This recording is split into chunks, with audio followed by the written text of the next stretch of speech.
Salut, c'est Elsa, embarquez avec moi à la découverte d'un artiste, d'un univers, d'un projet. C'est tout de suite dans Quand la musique est bonne.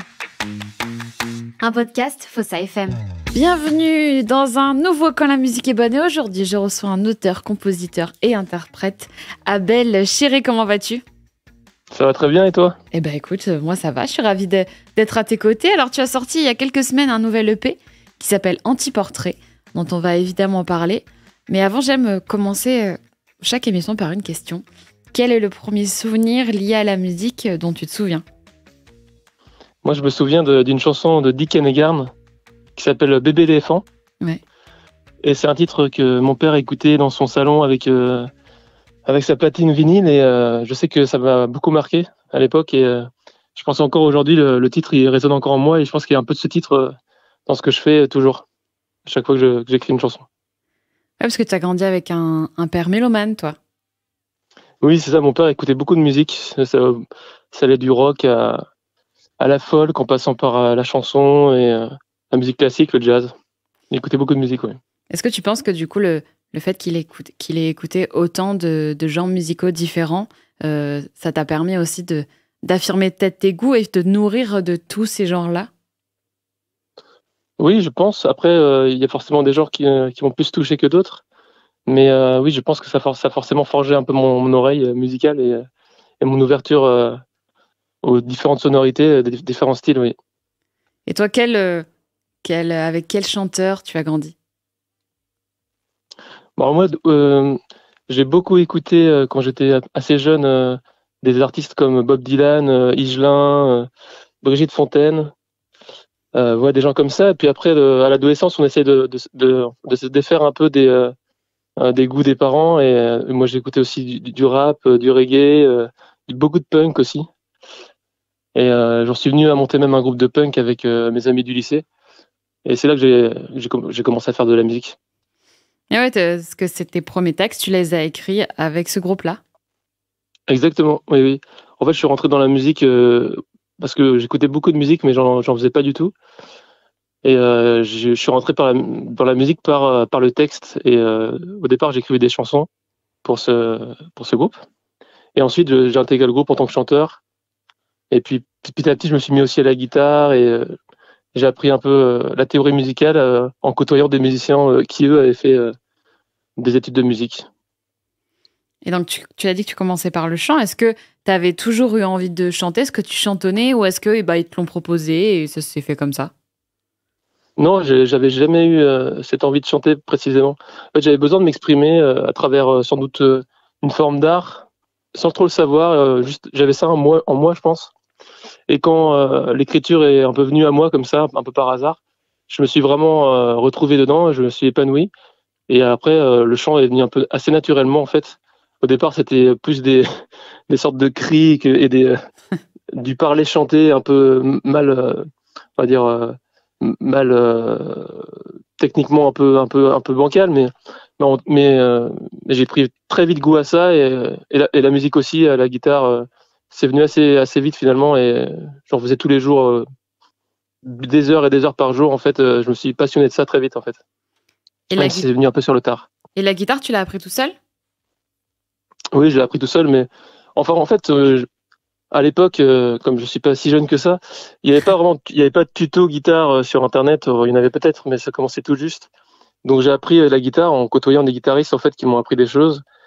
Et en fait, c'est vraiment ce partage qui a fait que ma construction, on va dire, de la théorie musicale et de la musique, l'apprentissage de l'instrument, du chant, ça s'est fait vraiment en côtoyant des gens et je trouve ça assez intéressant parce que je me rends compte qu'aujourd'hui, j'ai quand même réussi à engranger pas mal de théories simplement en discutant avec les gens. Et je trouve ça cool.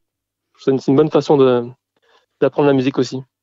Tu parles de théorie musicale. Est-ce que tu peux expliquer un petit peu plus ce que c'est et peut-être donner un exemple aussi parce que c'est vrai qu'on ne se rend pas forcément compte de ce que c'est. Oui, bon, quand je parle de théorie, là, notamment, c'est l'histoire d'harmonie d'accords. Quand on construit une chanson et qu'on travaille à la guitare, souvent, on travaille sur une suite d'accords. Donc, un accord, c'est un empilement de notes. Et à la guitare, il y a des accords. En fait, on positionne ses doigts de la main gauche, on les positionne pour faire des accords et on plaque ensuite les accords ou on les arpège, mais bon, peu importe. Et en gros, on fait une suite d'accords. Et cette suite d'accords qui va tourner souvent en boucle, mais qui peut varier aussi, qui peut changer bien sûr, elle va construire, on va dire, l'harmonie de la chanson. Et là-dessus, on pose une mélodie donc à la voix ou avec un autre instrument. Et donc là, en fait, c'est tous ces mécanismes en fait qui sont, on va dire, qui ont été théorisés par, bien sûr, depuis très longtemps, les musiciens, les compositeurs classiques et même avant. Et donc ça, c'est des choses qu'on entend, mais qu'on a besoin de poser aussi à un moment, de comprendre pour pouvoir avancer et progresser dans l'écriture de chansons, la composition de chansons. Donc, c'est un mécanisme après qui, une fois que tu as compris ça, ou en tout cas une fois que tu en as conscience, du coup, c'est presque le cadre où après la créativité va se faire, quoi. Exactement. Après, c'est bien aussi de dévier un peu du cadre. Enfin, il y a un cadre quand même à respecter, mais il faut en avoir conscience pour pouvoir aussi s'en détacher parfois et se permettre des libertés. C'est ce qui est intéressant dans la musique aussi, c'est que, et surtout dans la musique expérimentale, mais bon là c'est pas ce que je fais, mais on peut s'en détacher, on peut jouer avec le cadre aussi. Enfin, c'est comme toute forme d'art, il y a des libertés à se permettre aussi. Bien sûr. Alors toi, tu pars des Sables d'Olonne pour aller à Paris et tu écris des textes là-bas un petit peu plus intimistes. Qu'est-ce qui t'inspire pour écrire à cette époque et même aujourd'hui? Je m'inspire beaucoup de mon vécu, du vécu des personnes que je côtoie, que je rencontre. Je m'inspire aussi dans la forme, aussi dans le fond, mais surtout dans la forme de ce que je lis en littérature, des poètes ou des romans que je peux lire, des films aussi que je vois. Mais dans le fond, je pense que je m'inspire surtout de ce qui m'a construit, de mon vécu et des gens qui me sont proches. Je pars souvent d'expériences personnelles, mais ça peut être aussi une discussion avec quelqu'un qui m'a touché et j'ai senti résonner des choses qu'il m'a dites en moi et je les passe, on va dire, au travers d'un filtre de mes émotions personnelles et j'en fais une chanson en fait. Je me mets un peu dans la peau de la personne et j'essaie de ressentir ce qu'elle a ressenti et je retranscris par les mots. Après, c'est pas conscientisé, hein, je m'en rends compte une fois avoir écrit des chansons, mais c'est ce que je constate en prenant un peu de recul sur ce que j'ai fait. Donc en fait, chacune de tes chansons est ou a été en tout cas une partie de toi au moment où tu l'as écrite. Oui, complètement, oui. En 2019, tu sors ton EP qui s'appelle Amour ultra chelou, un EP dans lequel tu décris une histoire d'amour par titre que tu as composé. Comment est-ce que c'était venu cette idée-là d'écrire finalement plusieurs histoires? Alors, encore une fois, c'est venu un peu sans que je me pose trop la question. J'étais très amoureux à l'époque d'une personne et j'étais passionné à tel point que tout ce que j'écrivais, ça avait un lien avec l'amour, avec la sensualité et tout ce que j'ai. Donc j'écris plusieurs chansons sur ce thème-là sans vraiment le vouloir. Et dès que j'essayais d'un peu de dévier de ce thème, je me disais non, il faut que j'arrête d'écrire des chansons d'amour, il faut que je dévie un peu. Ça sonnait faux parce que j'étais pas dans cette énergie-là. Et donc j'ai assumé le fait de prendre des chansons, de sélectionner les chansons qui parlent d'amour et d'en faire on va dire un EP et une sorte de ligne un peu directrice de l'EP, quoi. Et d'ailleurs, pour ce projet, tu t'es entouré de l'arrangeur Pierre-Alain Grégoire et d'Étienne Cailloux, que l'on connaît parce qu'ils ont fait les sons, pas qu'on connaît parce qu'il a fait des sons des albums d'Eddie De Pretto, de Clara Luciani. Comment est-ce que tu les as rencontrés et comment ils sont arrivés tous les deux sur le projet? Pierre-Alain, parce que c'est d'abord avec lui que j'ai travaillé sur la réalisation des titres. Pierre-Alain, je l'ai rencontré via un collectif d'artistes qui s'appelle Apache, mais qui n'existe plus maintenant. C'est plein d'artistes en fait qui font de la pop, de l'électro, du rap, et qui se sont réunis pour faire des événements, faire des compilations communes. Et il faisait partie de ce collectif. Et j'ai un ami qui faisait aussi partie de ce collectif, donc je l'ai rencontré comme ça. Et j'aimais beaucoup ce qu'il faisait dans les sonorités qu'il proposait dans ses titres.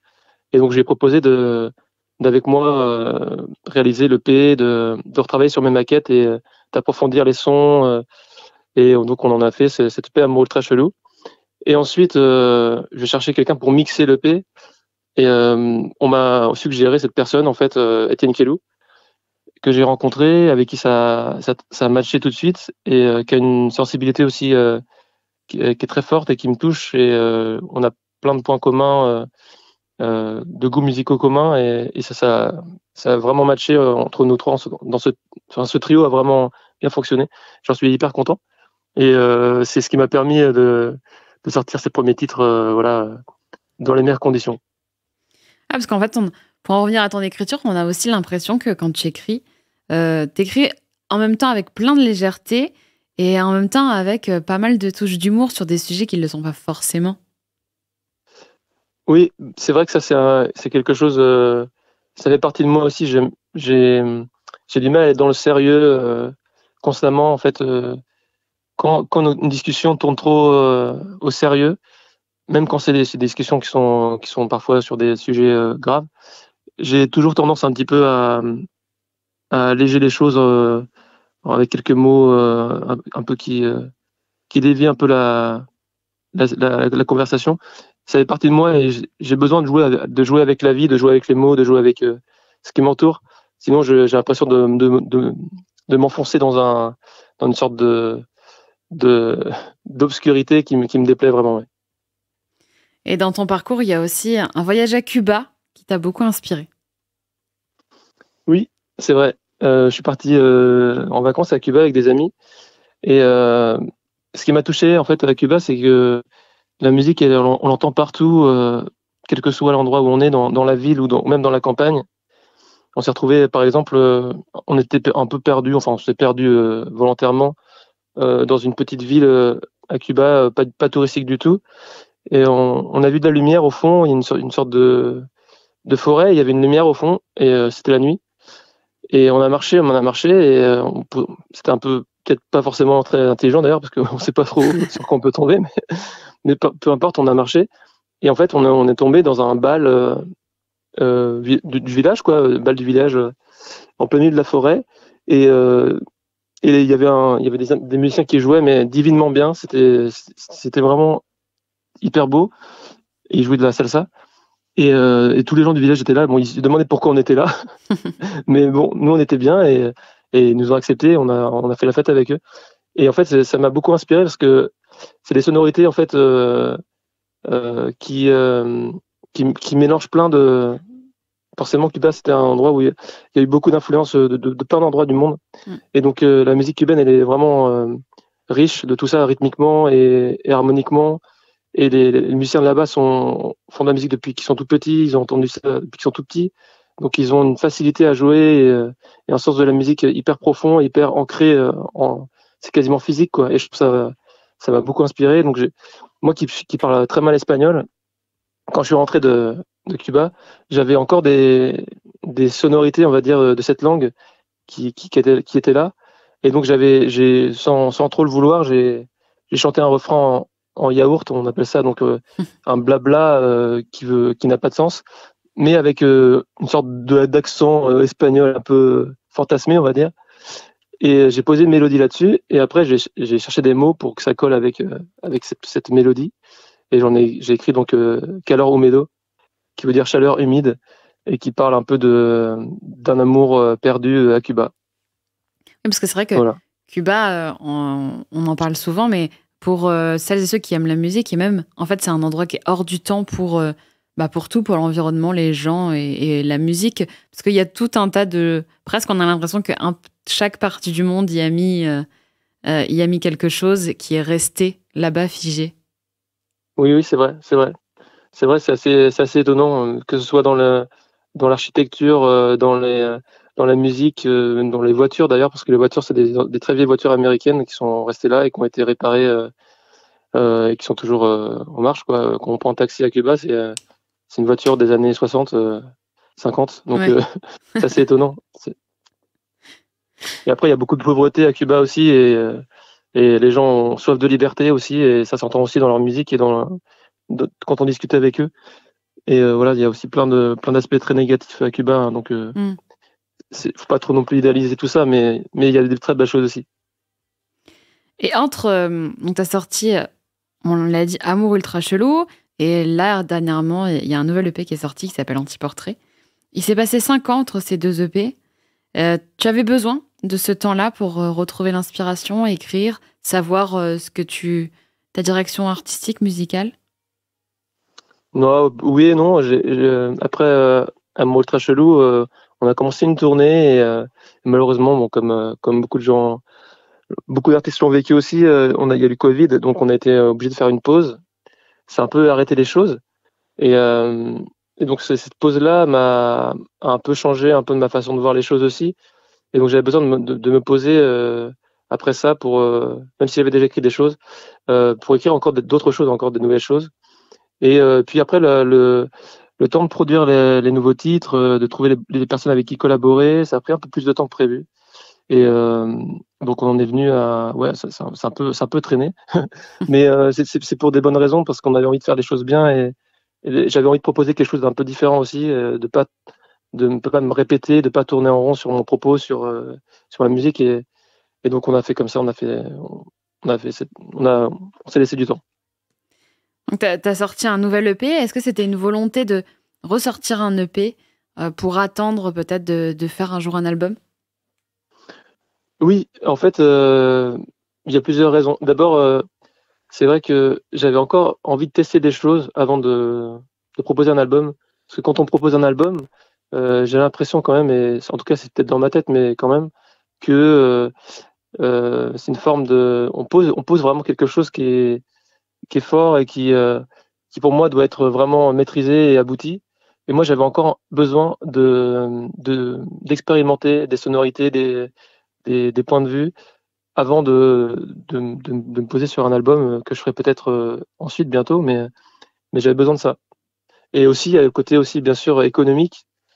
Comme on a choisi de travailler, j'ai choisi de travailler avec un réalisateur qui est très reconnu, et qui demande quand même forcément des moyens. Je pouvais pas m'engager sur un album, c'était aussi un peu cher. Tu parlais de tester des nouvelles choses, et c'est vrai que dans cette EP-là, on te découvre un côté un petit peu plus électro. T'avais envie de tester ça? T'avais envie d'avoir un côté plus électro sur cette EP, voir ce que ça donnait?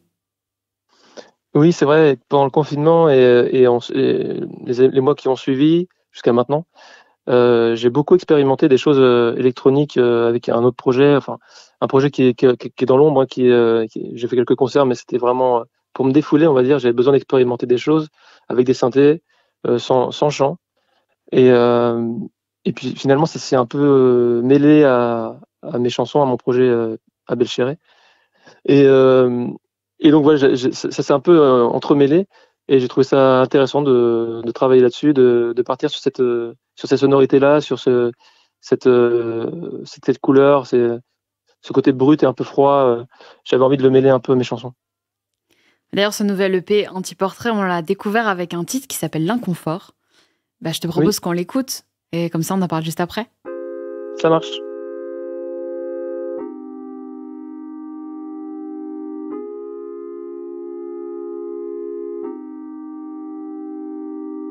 Sable chaud sur tes pieds nus, douce brise dans tes cheveux, porte close de l'aveu, ta bouche au rouge ténue, un froid sourire.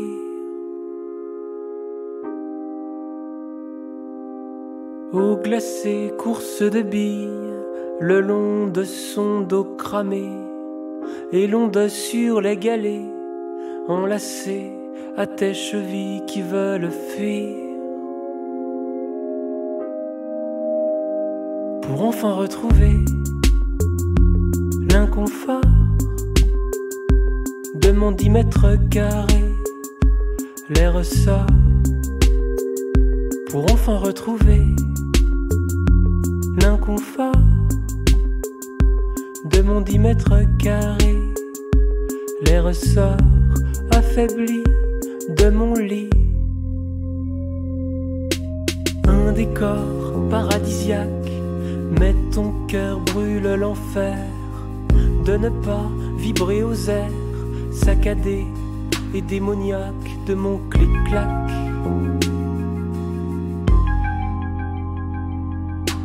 Tes yeux plongent dans le vague, ils te croient un peu rêveuse, mais sur la plage tu creuses, tu enterres ta triste bague et tu le plaques, pour enfin retrouver l'inconfort de mon 10 mètres carrés, les ressorts, pour enfin retrouver l'inconfort de mon 10 mètres carrés, les ressorts affaiblis de mon lit.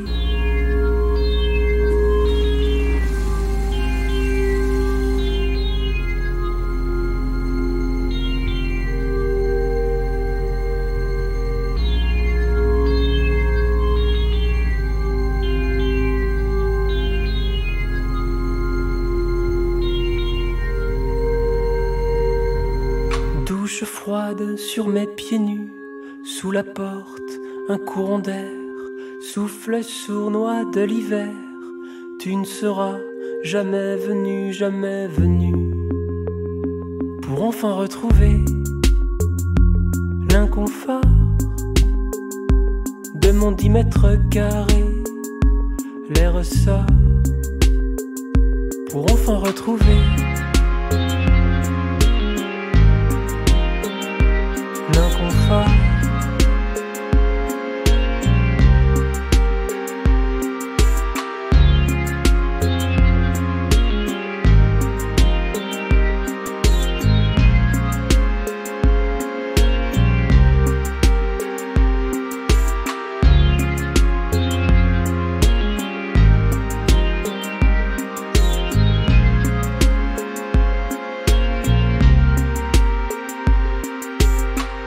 C'était l'inconfort d'Abel Chéréa, issu de son EP qui s'appelle Anti-Portrait, un titre qui finalement, c'est un peu le lien dans un sens avec ton précédent EP, puisque tu parles d'amour.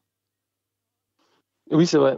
D'ailleurs, c'est un titre que j'ai écrit, un des rares titres que j'ai écrit avant, enfin, le plus ancien, on va dire, des 5 titres, que j'ai pas écrit. En fait, pour tout vous raconter, je suis parti m'isoler à la Bourboule, dans le centre de la France, dans les montagnes, pour écrire cet EP Anti-Portrait. Mais à l'inconfort, je l'avais écrit avant déjà. En fait, il fait un peu le lien parce que même dans le temps, c'est un peu la transition entre les deux EP. Donc tu l'avais presque, finalement, il a presque été écrit pour ça, pour faire presque la page pub que j'appelle. Tu sais, tu as l'impression qu'il y a un peu d'avant, un peu d'après, ou le récapitulatif, tu sais, quand tu regardes des séries, des fois. Ouais, c'est vrai que c'est un peu ça. Et je pense aussi, c'est ce titre-là qui m'a encouragé aussi à aller vers le côté électro. Parce que c'est vraiment à ce moment-là où je commençais à toucher plus au synthé et qui m'a encouragé à aller dans cette direction-là. Je trouvais que ça fonctionnait. Et donc, c'est un peu l'EP qui ouvre et l'EP qui fait la transition entre les deux univers, on va dire. Et dans cette EP aussi, tu parles de rêves, tu parles de quêtes que chacun peut avoir. L'accomplissement personnel avec le titre Chien sauvage. Et finalement, cette quête-là, elle est freinée par de nombreux obstacles. Je suis ce loup qui se cache quand vient la pleine lune. Oui, le Chien sauvage, c'est la quête un peu d'un idéal. Alors, ça peut être la quête artistique. Bien sûr, c'est ce que je vis et c'est ce que vivent... je pense à tous ceux qui ont choisi une voie un peu de côté, un chemin un peu pas tout tracé, on va dire. Et donc on peut toujours dans la tête cette quête de faire la belle chanson, de toucher le maximum de gens. Voilà, c'est une quête un peu finalement assez auto-centrée quand même, on va dire, on va pas se mentir. Mais c'est quelque chose qui brûle en nous et qu'on a besoin de défendre, c'est plus fort que nous. Et forcément, il y a toujours des embûches et des barrages à ça. Et ça raconte un peu ça. Et, et aussi, il y a le côté positif de ça, c'est que ça nous force à aller plus loin, à créer des choses plus profondes encore. Mais il y a aussi le côté un peu négatif qui est le renfermement sur soi et oublier aussi l'entourage. Et c'est toujours un équilibre qu'il faut pas perdre de vue, je pense, pour pas sombrer dans le, on va dire, comment dire, dans, je sais pas comment dire, mais Dans la quête absolue, genre où t'es vraiment, où t'as des œillères en fait. C'est ça. oui, c'est ça, dans la quête absolue, en tout cas, et voilà, je sais plus comment dire, Obsession. l'obsession, ouais, de pas tomber dans l'obsession, dans la posture, on va dire, de l'artiste maudit que personne peut blairer. Enfin bref, voilà. Est-ce que t'as des proches justement qui sont un peu des tampons en se disant, t'es en train de tourner obsessionnel, reviens un tout petit peu. Oui, j'ai la chance d'avoir des amis avec qui j'échange tout le temps et qui sont très proches et qui me permettent de rester toujours un peu les pieds sur terre malgré tout, même si c'est bien de s'échapper, mais il faut un moment pour tout et il faut accepter aussi de vivre dans un monde où il y a des choses concrètes et des gens à rencontrer. Après, c'est vrai que je suis quelqu'un quand même assez sociable et j'ai toujours besoin d'être avec des gens, des amis, de rencontrer de nouvelles personnes. Donc ça m'empêche un peu aussi de sombrer, de sombrer dans les profondeurs de l'art obscur. Et il y a un autre titre aussi dans cette EP qui s'appelle Ange déchu. Oui. Tu utilises finalement cette métaphore-là d'ange déchu pour parler du mal-être et de cette impression parfois de pas être dans le bon corps. Ange déchu, plume déchirée par le torrent, vilain courant, lame d'acier. Oui, c'est vrai. Ange déchu, c'est plusieurs sujets qui sont mêlés, mais c'est pareil, je l'ai pas conscientisé en l'écrivant, c'est juste en prenant du recul dessus, en réécoutant un peu ce que j'ai pu dire dans ce titre. Ça mélange un peu de plein de choses, de plein d'expériences, pas forcément personnelles, mais d'expériences de personnes que j'ai côtoyées, avec qui je me suis aussi construit, familiaux, enfin plein de choses. Et donc ça parle un peu du rejet de l'autre aussi. Ça peut parler aussi du harcèlement scolaire. Ça peut parler aussi de la maladie mentale aussi, de la fragilité, de l'hypersensibilité.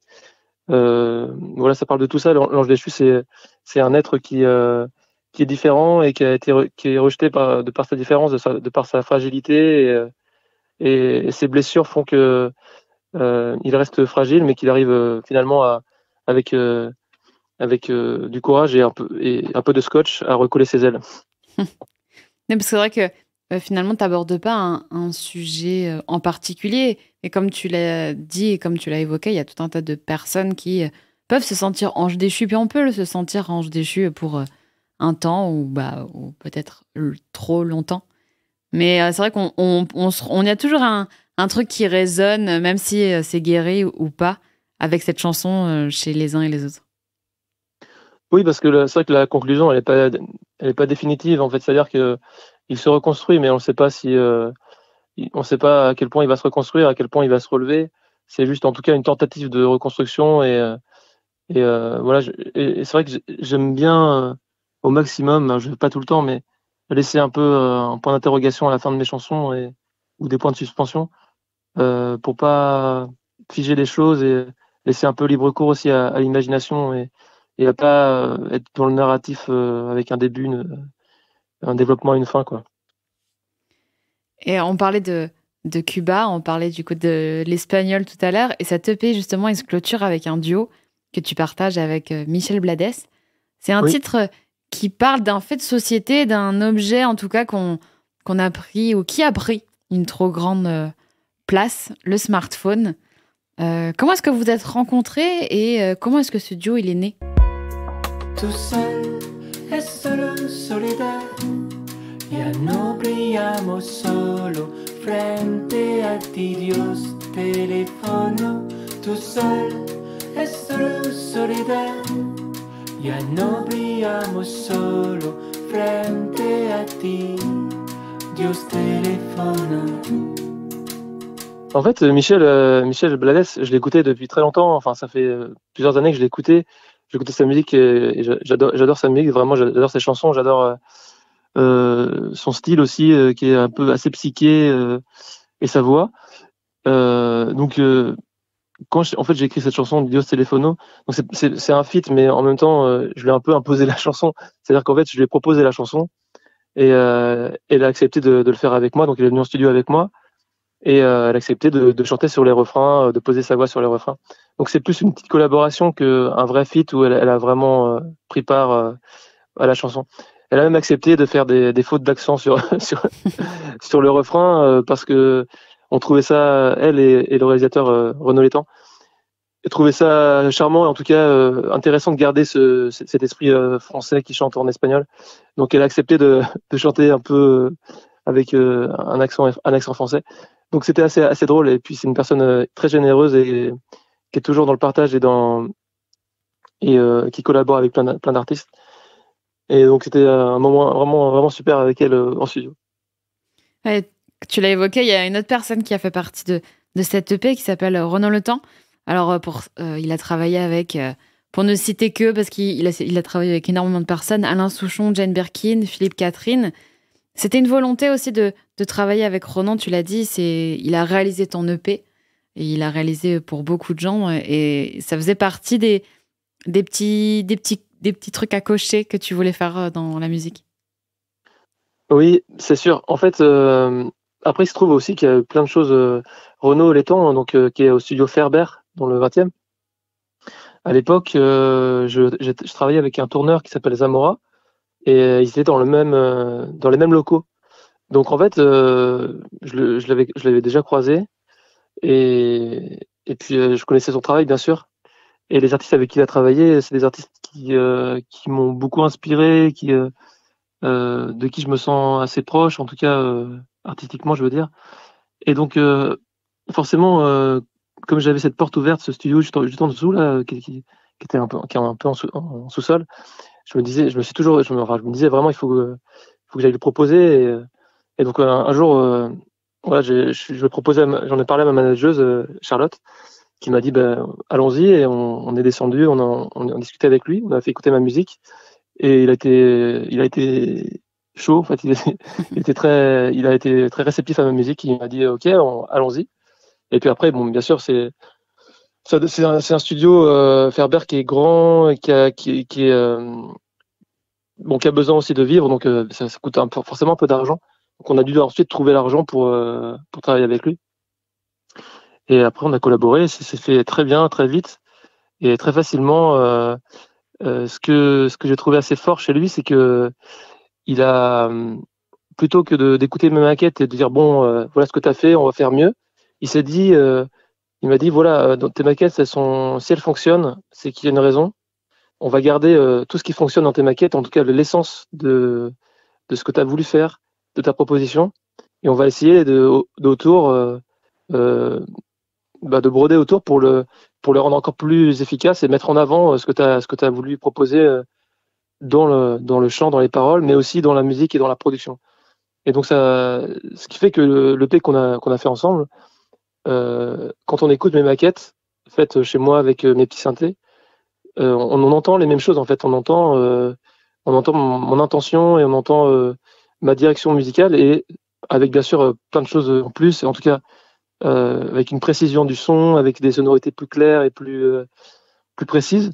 Mais il y a cette essence qui est encore là et pour ça je le remercie vraiment parce que je trouve tout le monde n'arrive pas à le faire. Il y a certains réalisateurs qui ont besoin de mettre aussi leur travail en avant, et qui parfois étouffe un peu le propos artistique de départ, quoi. Est-ce que tu peux nous dire ce que fait, sans forcément rentrer dans les détails, mais un réalisateur, parce que c'est vrai que on se rend compte de ce que fait un réalisateur cinéma, mais pas forcément musical. Oui, c'est vrai que le réalisateur aujourd'hui ça englobe pas mal de choses. Là en l'occurrence c'était un mélange entre des arrangements, c'est-à-dire de raffiner un peu l'harmonie parfois des morceaux, Ça va être aussi de travailler sur le son, sur quel instrument on va utiliser, quel synthé on va utiliser pour ça. La direction artistique aussi, même si on est plusieurs. Il y a aussi Charlotte Picasse qui a participé à la direction artistique, moi forcément, mais Renaud a pris énormément part aussi à ça. Donc il propose des choses, des directions, des choses à ajouter. Et ensemble, on travaille donc sur la finalisation, on va dire, des arrangements et des morceaux quand il y a des choses à réaffiner, des voix à rajouter, une mélodie qui n'est pas tout à fait claire. Voilà, ça englobe tout ça. C'est quelque chose d'assez général et artistique, on va dire. C'est la phase finale, en fait, de la production des morceaux. Tu fais partie des sélectionnés du chantier des Francopholies. Alors, pour celles et ceux qui ne savent pas, alors le chantier des Franco, il a pour mission, en tout cas, de découvrir, accompagner et d'installer aussi dans le paysage musical les nouvelles tendances de la scène française. Comment est-ce que tu travailles avec eux ? Qu'est-ce que vous faites ? Ah ouais, le chantier des Franco, c'est vraiment un dispositif qui est sur du développement d'artistes, on dit émergents. Alors il y en a qui émergent depuis longtemps, et moi le premier, et d'autres qui sont vraiment tout jeunes et qui commencent tout juste leur projet. Donc c'est des artistes qui ont besoin encore d'expérimenter des choses, notamment sur le live, et donc aussi un peu dans la production, mais ça tourne beaucoup quand même autour du live. Et donc pour ça, il y a plein de personnes qui sont des contributeurs, donc souvent des artistes qui eux-mêmes ont des projets, qui sont là donc le temps d'une semaine, qui permettent en fait aux artistes d'avoir un recul sur ce qu'ils font, d'approfondir des choses. Donc ce sont des résidences, on va appeler ça comme ça, on peut dire ça comme ça, qui se passent le temps donc d'une semaine. Alors moi je suis sur 2 ans, donc c'est un peu différent. On est assez peu à être pris sur 2 ans, mais moi je suis sur la première année. Simplement, j'avais une résidence avec quelqu'un pendant une semaine, avec juste un contributeur. Et là, c'était Ricky Hollywood, un artiste que j'apprécie beaucoup, avec qui j'ai collaboré sur un titre. Donc pendant une semaine, on était avec lui et on a travaillé sur notre live. Donc on était sur une scène, vraiment une vraie scène avec un vrai son de live. Et on a travaillé sur les morceaux, sur l'enchaînement des morceaux, sur le set, sur le réarrangement un peu quand on passe du studio au live, il y a toujours des choses à réajuster. Donc c'est sur quoi on a travaillé. Donc là, c'est la première année. Et cette année, ensuite, je serai aux Francopholies pour jouer, faire ce qu'ils appellent les balades chantées. En fait, c'est une promenade guidée pour un public, donc dans La Rochelle. Il y a des stops où là, il y a des concerts acoustiques. Et donc, moi, je ferai des petits concerts acoustiques comme ça dans la ville. Donc là, c'est la première année. Et la deuxième année, donc une résidence avec d'autres artistes et plusieurs contributeurs pendant une semaine. Donc là, c'est ce que font les artistes qui font sur 1 an. Donc ils sont en résidence pendant une semaine avec plusieurs contributeurs, et ensuite ils jouent sur une scène des Francopholies. Donc là, cette fois-ci, une grande scène des Francopholies. Donc ça, c'est l'étape de l'année prochaine. Exactement. Je ne sais pas si j'étais très clair, je me suis un peu mélangé, mais... Non, c'était très clair. Mais c'est vrai que je me dis que le live, c'est aussi quelque chose que tu connais finalement aussi un peu, parce que tu as joué dans des salles prestigieuses. Tu as joué par exemple à l'Olympia en première partie de Vanessa Paradis. Est-ce que j'imagine que c'est un exercice super compliqué, les premières parties? Alors oui et non. Moi j'ai toujours trouvé ça hyper... comment dire, pour moi c'est très facile de lâcher prise en fait sur une première partie, parce que bien sûr il y a un public qui nous connaît pas et qui peut être un peu en tout cas pas forcément acquis à la cause tout de suite. Ouais. Mais ce qui est intéressant, c'est qu'en fait justement on se dit le public nous connaît pas, il est pas là pour nous, et donc on a tout à prouver, on va dire, on a tout à montrer. Et donc moi j'ai toujours eu une sorte de facilité à lâcher prise pendant la première partie, parce que c'est un énorme en plus on est devant beaucoup de monde dans une salle avec des conditions parfaites, et en fait ça permet de lâcher prise et de se dire quoi qu'il arrive on a tout à prouver, les gens ne nous connaissent pas, il faut tout donner, peu importe après le retour des gens, en tout cas il faut tout donner, et allons-y quoi. Et j'ai toujours trouvé ça hyper hyper cool. On en a fait plusieurs, c'est vrai, avec Franck qui m'accompagne à la batterie. On a fait plusieurs et à chaque fois c'était vraiment juste du plaisir, quoi. Juste du plaisir. En plus c'est très court, donc il faut vite rentrer dans le concert, sinon malheureusement on passe à côté, quoi. Ça se dure 20 minutes, parfois une demi-heure, mais voilà, c'est toujours hyper agréable. Et le public est toujours, je trouve, a toujours été bienveillant. Peut-être parce qu'on a joué avec des artistes qui ont un public bienveillant, mais c'était toujours génial, quoi. Vraiment, entre les Olympias de Vanessa Paradis, on a fait aussi la foire, la foire au vin de Colmar devant 10 000 personnes avant Florent Pagny. Les gens étaient toujours hyper sympas, hyper réceptifs, donc toujours du plaisir. Ouais, parce que tu as fait des grandes personnes, donc tu as dit Vanessa Paradis et Florent Pagny qu'on a évoqué. Il y a aussi Juliette Armanet, il y a même Dominica. Est-ce qu'il y a des scènes que tu as préféré faire ou un artiste pour lequel tu as préféré ouvrir son concert pour une raison ou pour une autre? Moi, j'aimerais beaucoup ouvrir le concert de Philippe Catherine, par exemple, ou même d'Alain Chamfort. Enfin, c'est des gens qui sont, pour moi, mais qui ont beaucoup marqué mon parcours, en tout cas, que j'ai beaucoup écouté, qui m'ont pas mal influencé, même dans la démarche artistique. Et ça me toucherait beaucoup de pouvoir avoir l'honneur de faire leur première partie. Après, les salles, moi, toutes les salles, c'est-à-dire qu'en fait, c'est plus une question de public, mais peu importe. C'est vrai que l'Olympia, c'était quand même particulier, parce que l'Olympia, c'est quand même... il y a le fantôme de plein de gens dans cette salle. Et c'est vrai que c'est assez touchant de jouer là-bas. Mais voilà, c'était aussi bien de jouer très bien, de jouer à Stéréolux à Nantes. C'est une salle super aussi où il y a un très bon son et un très bel accueil. Donc toutes les salles me conviennent, hein. C'est vraiment plus une question d'artiste, je pense. Ouais, c'est vrai que dans l'Olympia, il y a quelque chose qui se passe quand on est, peu importe où on est, que ce soit sur la scène, dans la salle ou même dans les coulisses. On sent qu'il y a des grandes personnes qui sont passées, il y a tout un tas de musique qui s'est passée et c'est quelque chose de magique qu'on n'explique pas. Oui, c'est vrai que l'Olympia, c'est vraiment particulier. Oui. Ouais, c'est vrai que c'est assez étonnant d'ailleurs. On est dans les loges et je sais pas si c'est à quel point c'est fantasmé, à quel point ça se passe dans notre tête ou pas, mais on a vraiment cette impression d'être dans un haut lieu, on va dire, de la musique et vraiment c'est assez impressionnant. Et c'est peut-être ça aussi qui donne cette énergie-là, cette énergie enfin, moi, ça m'a vraiment aidé en fait. Ça m'a pas bloqué, au contraire, ça m'a vraiment poussé à donner le meilleur de moi sur scène. Est-ce que tu as justement une scène ou un festival que tu rêverais de faire? Les Francopholies. Mais ça, c'est bien. Mais je dis pas ça pour rire, vraiment. Les Francopholies, c'est un des premiers concerts que j'ai vu de ma vie. J'avais 12 ans et c'était aux Francopholies. Et c'est aussi ça qui m'a donné l'envie de monter sur scène. Je pense, au fond, en tout cas, c'est cette image-là que j'avais de la scène quand j'étais ado. C'était les Franco et à l'époque, c'était le Secteur A qui était sur scène. C'est du rap, donc.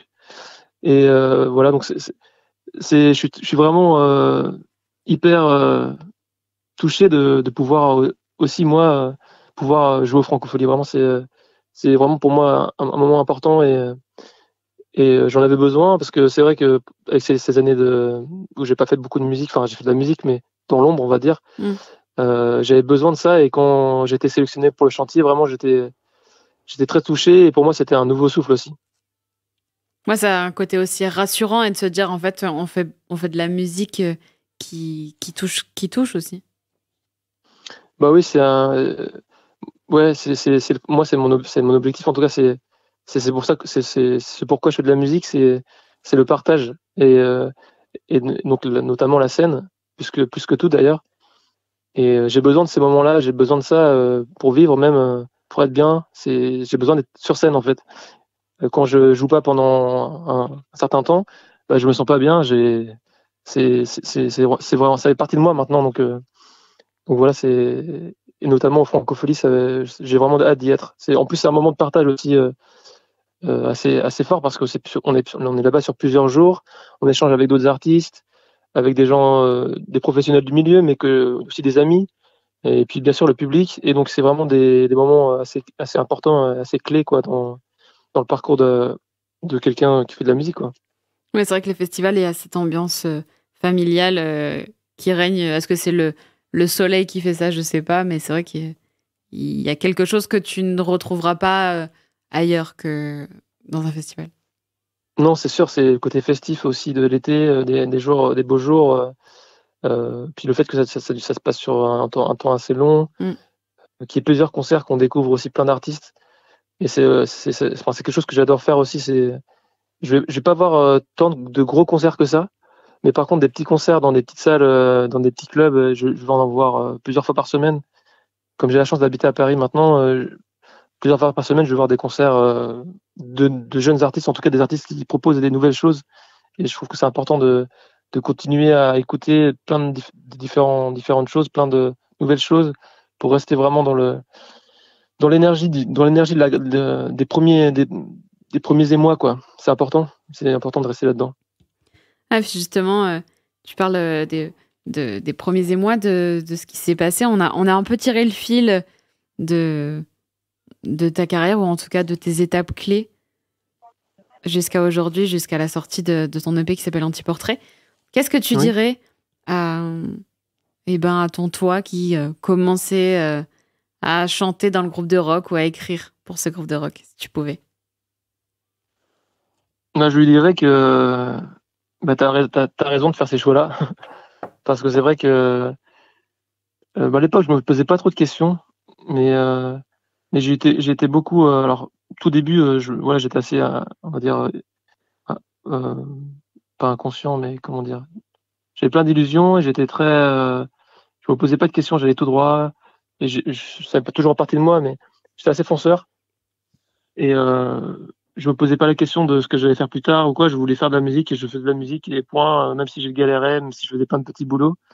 Mais j'ai eu des phases aussi où j'étais plus je me remettais en question et je me demandais pourquoi je faisais ça et je galérais tellement, c'était assez compliqué que je dirais à cette Abel un peu plus jeune, je dirais continue à croire en toi et à pas te poser trop de questions et tu vis pour ça fait partie de toi, t'as pas de choix, donc vas-y quoi, continue et fais du mieux que possible, du mieux que tu peux. Merci beaucoup Abel d'avoir été avec moi. Avec plaisir, merci beaucoup. Alors ton EP Anti-Portrait est disponible sur toutes les plateformes, d'ailleurs celui qu'on a évoqué il l'est tout autant, donc n'hésitez pas à aller le découvrir.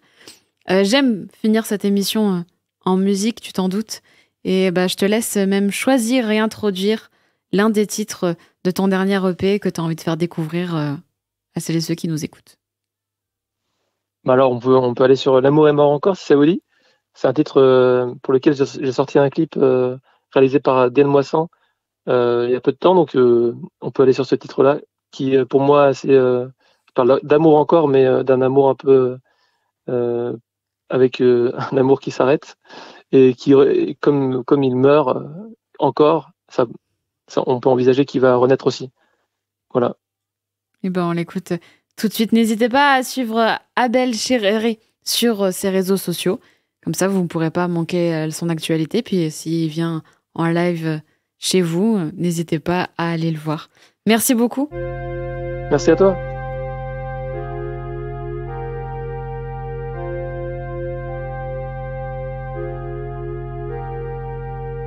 Comment retrouver le goût du chocolat chaud quand on s'est brûlé la langue à s'empeler la peau? Comment avaler des couleuvres et savourer la vie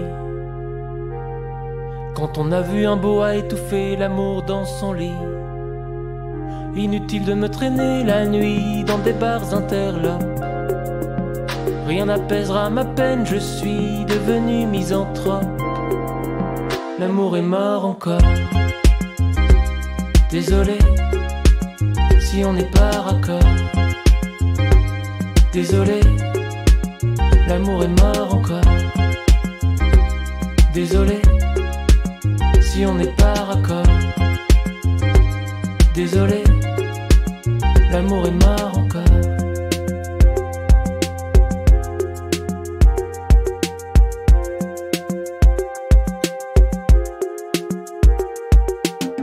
Comment retrouver la soif des plus belles choses quand on a bu l'eau du vase et vu faner les roses? Comment apprécier la chaleur de l'été qui revient, quand on avait un volcan bouillant à portée de la main. On ne noie pas comme ça le spleen d'un poète maudit. L'amour est mort 3 fois, ce mois-ci c'est une épidémie. L'amour est mort encore. Désolé si on n'est pas raccord. Désolé, l'amour est mort encore. Désolé si on n'est pas raccord. Désolé, l'amour est mort encore.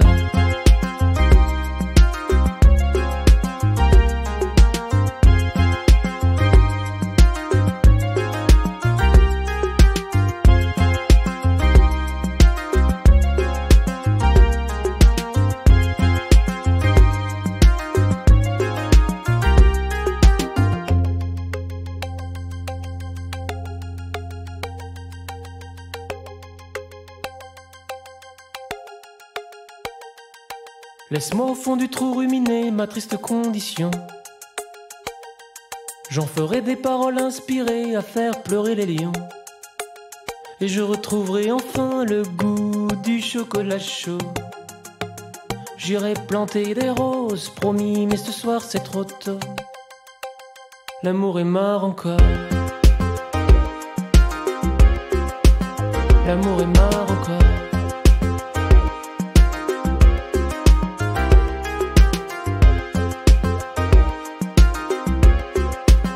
L'amour est mort.